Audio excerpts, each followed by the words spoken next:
തിരുവനന്തപുരത്തിന് 18 kilometre വടക്ക് അറബിക്കടലിനോട് ചേർന്ന് കിടക്കുന്ന പുത്തൻതോപ്പ്.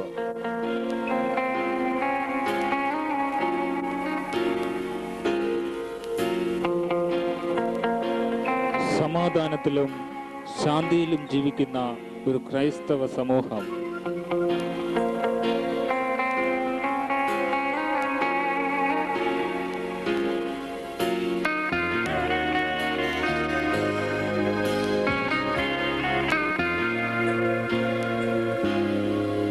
പുത്തൻതോപ്പിന്റെ ഹൃദയഭാഗത്ത് സ്ഥിതി ചെയ്യുന്ന സെയിന്റ് ഇഗ്നേഷ്യസ് ദേവാലയമാണ് ഇവർക്കെന്നും പ്രചോദനമായി നിലകൊള്ളുന്നത്.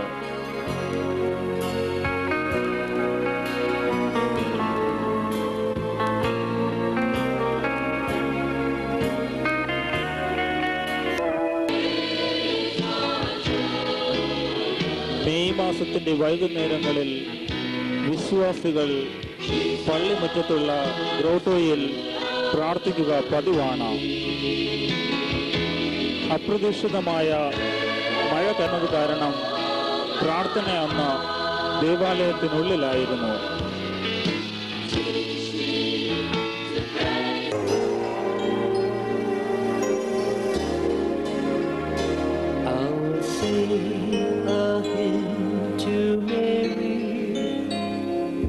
Mother of my God, the Virgin of all virgins, of David's royal line.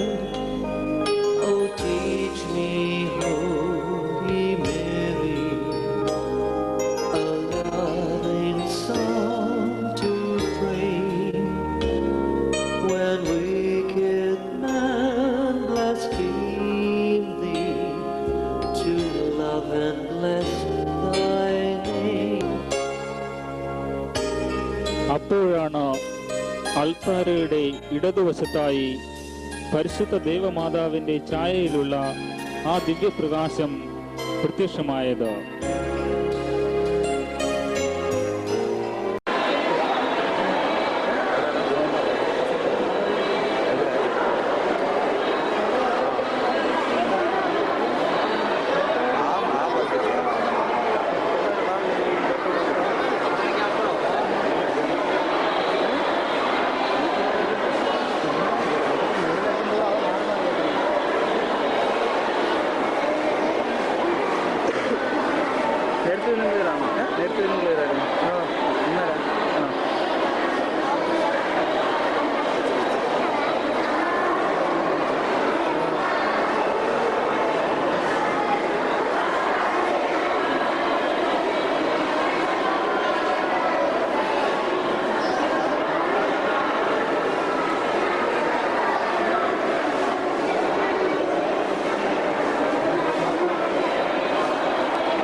കിടക്കും മകനെ നോക്കി കുരിശിൻ ചുവട്ടിൽ സഹനം പഠിപ്പിച്ചോരമ്മേ സകലവും സഹിക്കാൻ മാതൃക.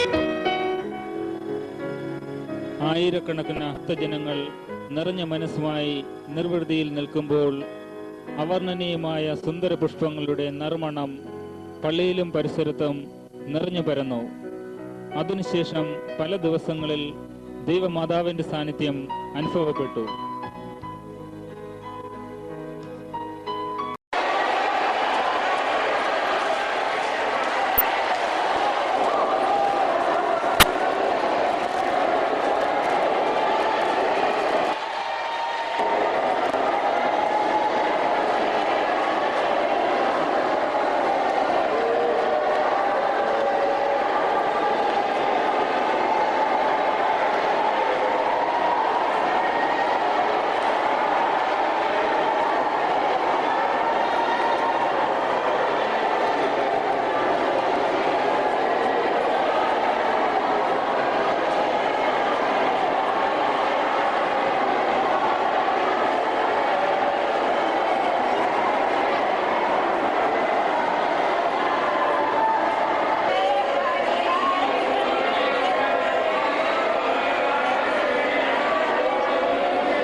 എല്ലാ നന്മയും എല്ലാ പുണ്യവും എന്നും ഞങ്ങൾ കരുളണമേ. ഓരോ ദിവസവും ഓരോ നിമിഷവും എന്നും ഞങ്ങളിൽ ഉണരണമേ.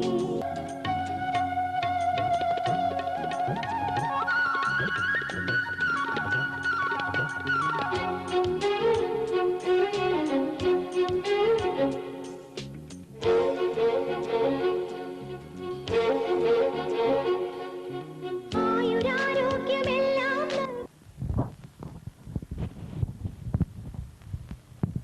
പുത്തൻതോപ്പിൽ മാതാവിൻ്റെ അത്ഭുത ദർശനം ആദ്യമായി ഉണ്ടായത് 1999 മെയ് മാസം 10-ാം തീയതി വൈകുന്നേരം 5:30 ശേഷമാണ്. മെയ് മാസം മാതാവിൻ്റെ വണക്കമാസമായതിനാൽ പുത്തൻതോപ്പിലെ നല്ലൊരു കൂട്ടം ജനം പള്ളിയുടെ മുൻപിലുള്ള ഗ്രോട്ടോയിൽ പ്രാർത്ഥിക്കാൻ കൂടുക പതിവാണ്. എന്നാൽ മെയ് മാസം 10-ാം തീയതി ഔചാരിതമായി മഴ ഉണ്ടായിരുന്നതുകൊണ്ട് പ്രാർത്ഥനയ്ക്ക് വന്നവരെല്ലാം ദേവാലയത്തിനകത്ത് കയറിയാണ് അന്ന് ജപമാല എത്തിച്ചത്. ആ സമയത്ത് ഞാൻ സ്ഥലത്തില്ലായിരുന്നു. ആ ജപമാലയ്ക്കിടയിൽ 5:30 ശേഷം വൈകുന്നേരം ആണ് മാതാവിൻ്റെ അത്ഭുത ദർശനം ഉണ്ടായത് എന്ന് തിരിച്ചു വന്നപ്പോൾ ജീസസ് യൂത്തിലെ പയ്യന്മാർ പറഞ്ഞ് ഞാൻ അറിഞ്ഞു. ആദ്യ ശ്രവണത്തിൽ അതിനോട് പ്രതികരിക്കാൻ സാധിച്ചില്ല. ഒരുപക്ഷെ ഭക്തജനങ്ങളുടെ ഭാവനയായിരിക്കുമെന്നാണ് ഞാൻ കരുതിയത്.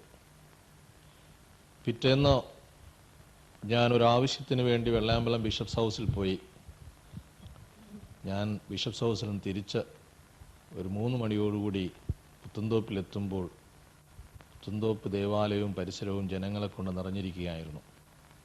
മാതാവിൻ്റെ അത്ഭുത ദർശനം കാണുന്നതിന് തിരുവനന്തപുരം പട്ടണത്തിൽ നിന്നും ഈ പ്രദേശത്തിൻ്റെ പരിസരവാസികളൊക്കെയായി ഒത്തിരിയേറെ ജനം തടിച്ചുകൂടിയിരുന്നു.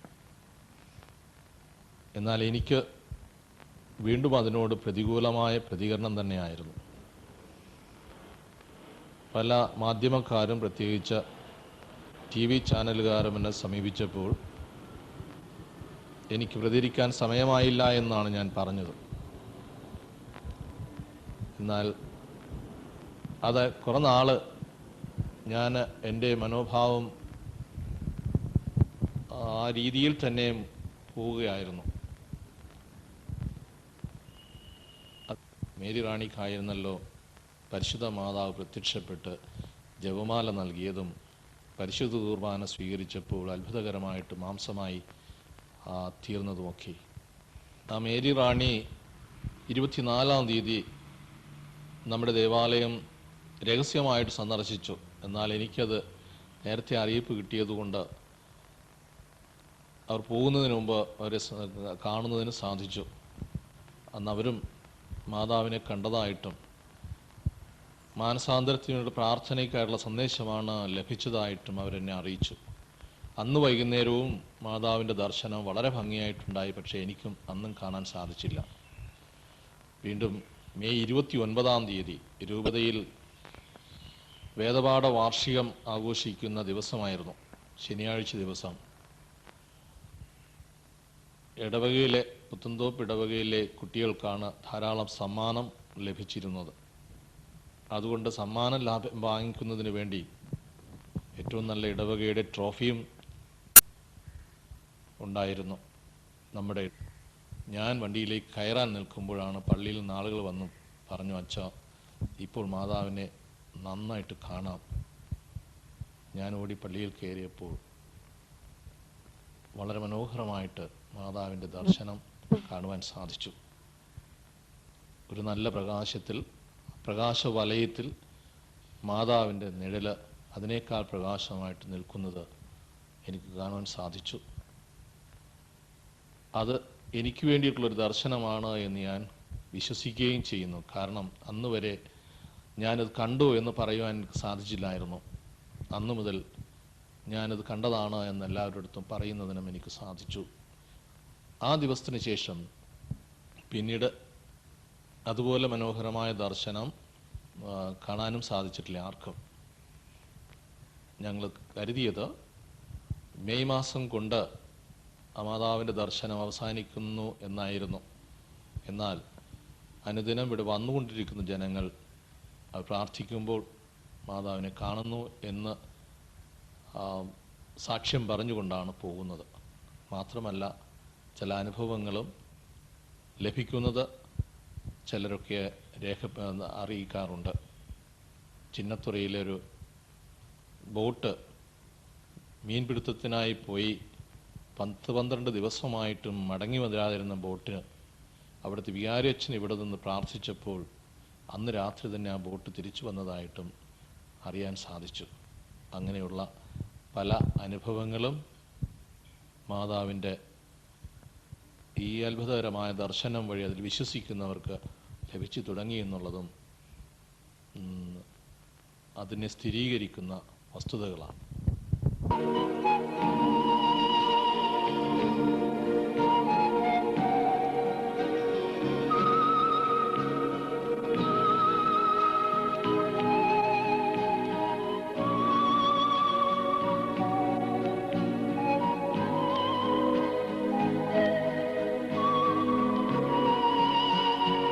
ലൂർദിലെ ഉറവയിൽ നിന്നും പുറപ്പെടുന്ന അത്ഭുത ജലം പോലെ മാതാവിന്റെ സാന്നിധ്യം കൊണ്ട് ധന്യമായ ഈ സ്ഥലത്തെ മണ്ണ് അനുഗ്രഹദായകമാണ്.